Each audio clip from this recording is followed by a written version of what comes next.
Hello students, आज हम अष्टमः पाठः संसार सागरस्य नायिका का अध्ययन करेंगे। तो ये आपकी अभ्यास पुस्तिका है। इसका हमने अध्ययन टेक्स्ट बुक में किया था। वहाँ पर आपको हमने पूरा लेसन समझाया था। तो यहाँ पर जो घटनाक्रम दी गई है तो आप उसके अनुसार सही क्रम में लगा सकते हैं। यहाँ देखिए, घटनाक्रमानुसारेण अधोलिखितानि वाक्यानि पुनः लिखत। घटनाक्रम के अनुसार नीचे लिखे गए वाक्यों को फिर से लिखना है। अब देखिए, पहला है यहाँ पर, सबके मैं सब मीनिंग बता दे रही हूँ, आप लोग अपने से अरेंज कर सकते हैं क्योंकि आपको घटना पूरी तरह से पता है। पहला है आपका, गजधरः इति सुंदरः शब्दः तडाग निर्मातॄणां सादरं स्मरणार्थम। गजधर जो है ये सुंदर शब्द तालाब निर्माण करने वालों का आदर से स्मरण किया जाता है। एतत् एककं दशकं च आहत्य शतकं सहस्रं वा रचयतः स्म।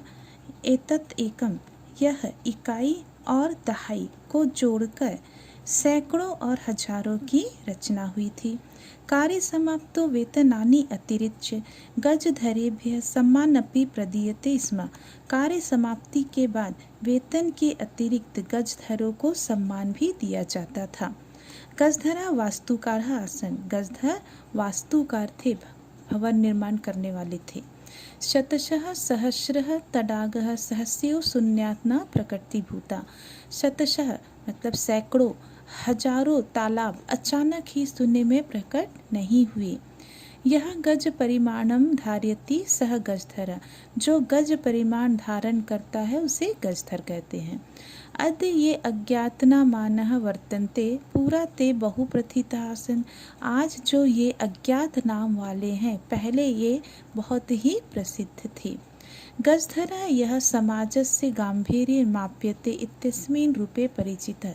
गजधर जो समाज की गहराई को नापे इस रूप में परिचित है।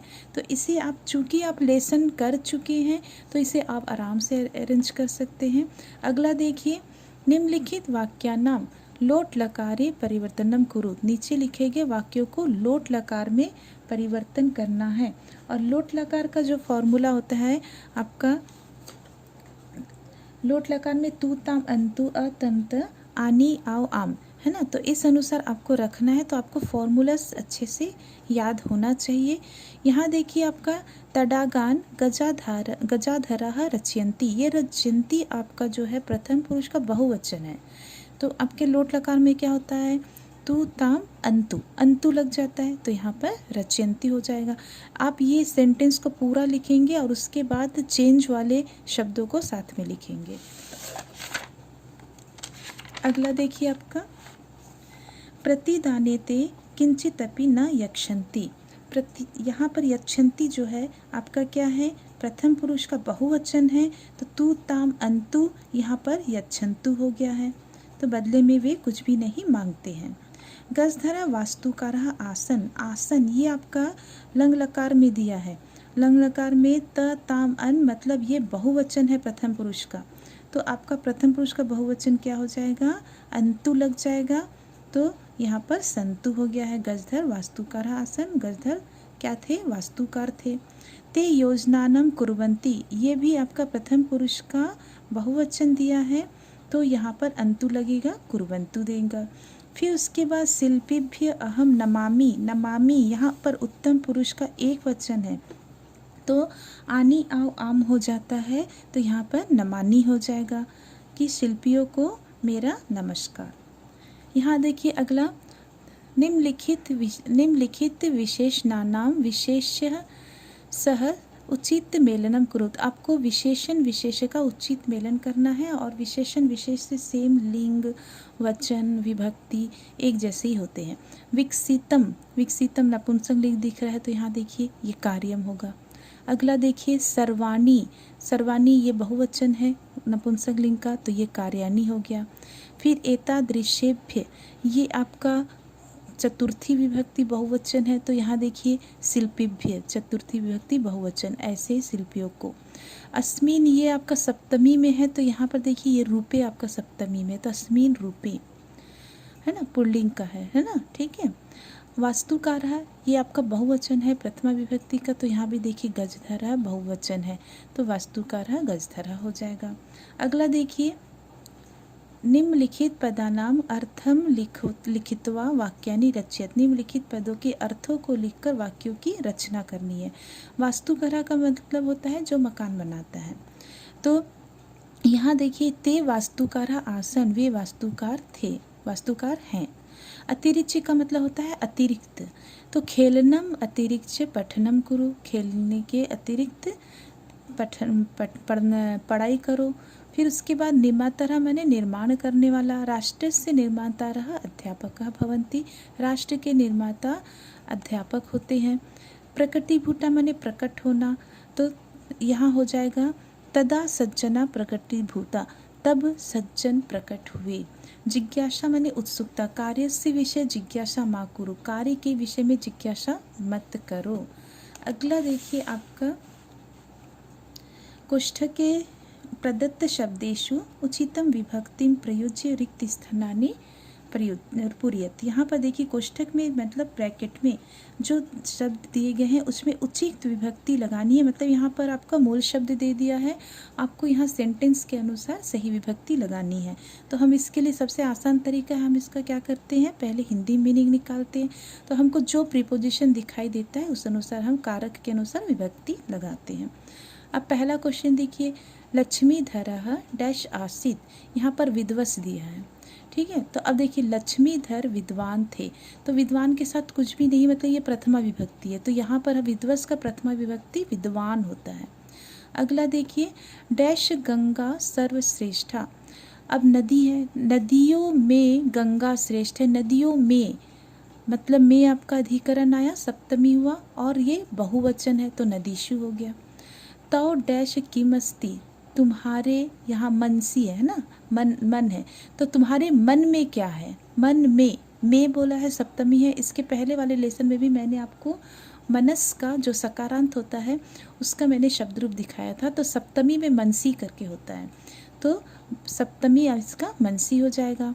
चंद्रमा डैश प्रकाशम लभते, यहाँ देखिए भानु दिया है, भानु का अर्थ होता है सूर्य, तो चंद्रमा सूर्य से, सूर्य चंद्रमा जो होता है सूर्य से क्या होता है, सूर्य के द्वारा क्या होता है, प्रकाशित होते, प्रकाश प्राप्त करता है, प्रकाश से लाभान्वित होता है, माने चंद्रमा सूर्य के प्रकाश से लाभान्वित होता है। तो सूर्य के प्रकाश से, तो के आ रहा है, मतलब यहाँ पर षष्ठी हो जाएगा, तो भानु उकारांत है, तो इसका जब षष्ठी करेंगे तो भानु हो जाएगा।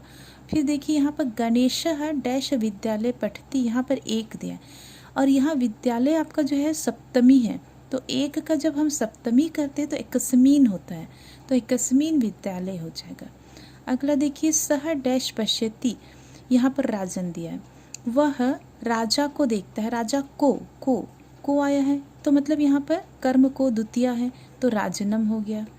फिर तो मम डैश स्तः, तुम मेरे, अब यहाँ तो देखिए तो है मतलब द्विवचन है, तो ये भातृ को भी द्विवचन बताना पड़ेगा कि तुम दोनों मेरे भाई हो, तो यहाँ भी द्विवचन हो जाएगा, भ्रातृ हो जाएगा। फिर अगला देखिए, अध्यक्ष डैश पुरस्कारम अयक्षत, यहाँ कवि दिया है। अब अध्यक्ष जो है कवि को पुरस्कार देते हैं, जहाँ देने का सेंस होता है वहाँ संप्रदान होता है, मतलब चतुर्थी विभक्ति होती है।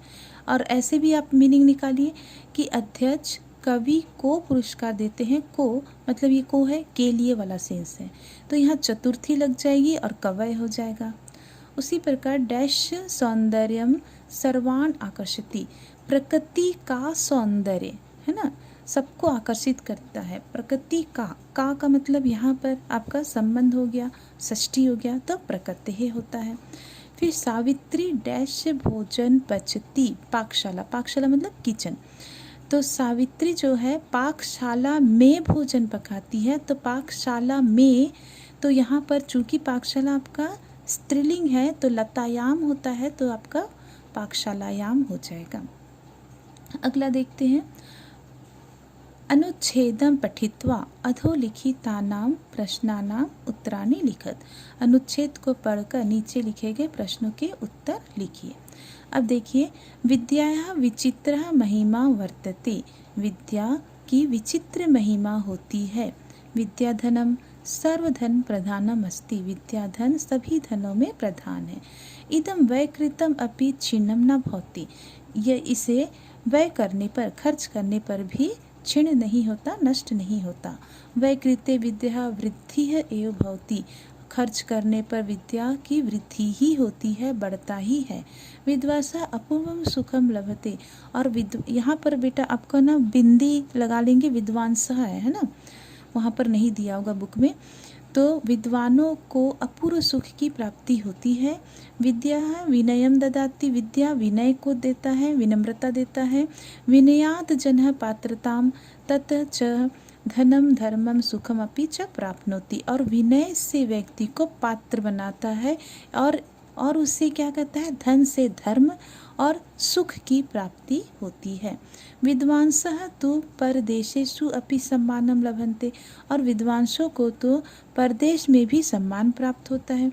विद्या विहीनः नरः पशु तुल्यः भवति, और विद्या से रहित व्यक्ति जो है पशु के समान होता है। अतः आत्मकल्याणाय परेषां च हिताय नरेह विद्याभ्यास करणीयः, इसलिए आत्मकल्याण करने के लिए और दूसरों के लिए और हित के लिए नर को, मनुष्य को विद्या का अभ्यास करना चाहिए।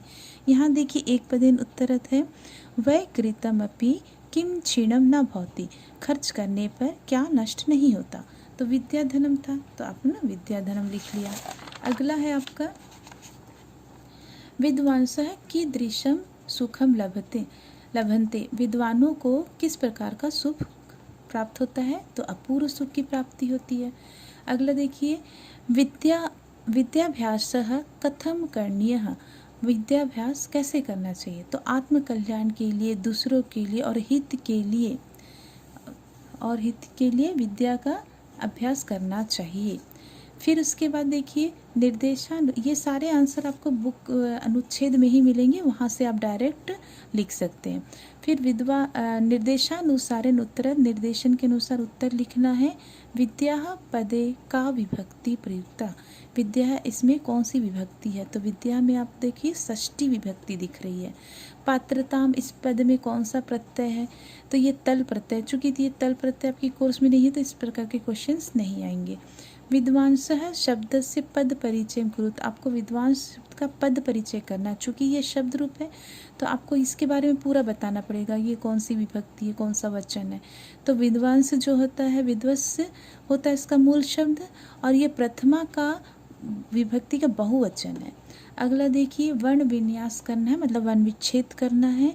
तो यहाँ पर वर्ण विच्छेद, ये तो आप बहुत पहले ही पढ़ चुके हैं। वह हलंत करना नहीं भूलेंगे जब हम विच्छेद करते हैं, तो वह हलंत के साथ ये छोटी ई निकल गई, फिर न को न हलंत प्लस अ हो गया, फिर य के साथ जब हुआ तो यह हलंत प्लस आ की मात्रा है, फिर त के साथ कुछ भी नहीं होगा क्योंकि त हलंत है। उसी प्रकार पशु तुल्य भी देखिए, प के साथ अ जुड़ा हुआ है तो प हलंत प्लस अ हो जाएगा। श के साथ ऊ जुड़ा है तो श हलंत प्लस ऊ, और त के साथ ऊ जुड़ा है तो त हलंत प्लस ऊ, और ये आधा ल दिया है तो सिर्फ ल हलंत होगा, इसके साथ कुछ भी स्वर नहीं जुड़ेंगे। और फिर य के साथ, यह हलंत के साथ अह हो जाएगा, जैसे ये दिया है। अब देखिए विशेषणानि विशेषेह सह मेलनम कुरुत, अब विशेषण विशेषों का आपस में मिलाना है। तो यहाँ देखिए पकवानी आपका नपुंसकलिंग बहुवचन दिया है, तो वैसे ही यहाँ पर होना चाहिए आम्रानी हो गया, पके हुए आम। अनेके आपका क्या हो जाएगा, जनः बहुवचन में है ना, तो अनेके जनः। मधुरम आपका नपुंसकलिंग है, तो यहाँ पर संगीतम हो गया है, मधुरम संगीतम। प्रचंडः, अब यहाँ देखिए प्रचंड और तीव्र दोनों ही क्या है, पुल्लिंग एक वचन है, तो यहाँ पर तापः और एक बज गया पवनः, तो प्रचंड ताप ज़्यादा अच्छा लगेगा और तीव्र पवनः ये ज़्यादा सूट करेगा, तो आप वैसे ही अरेंज कर लेंगे।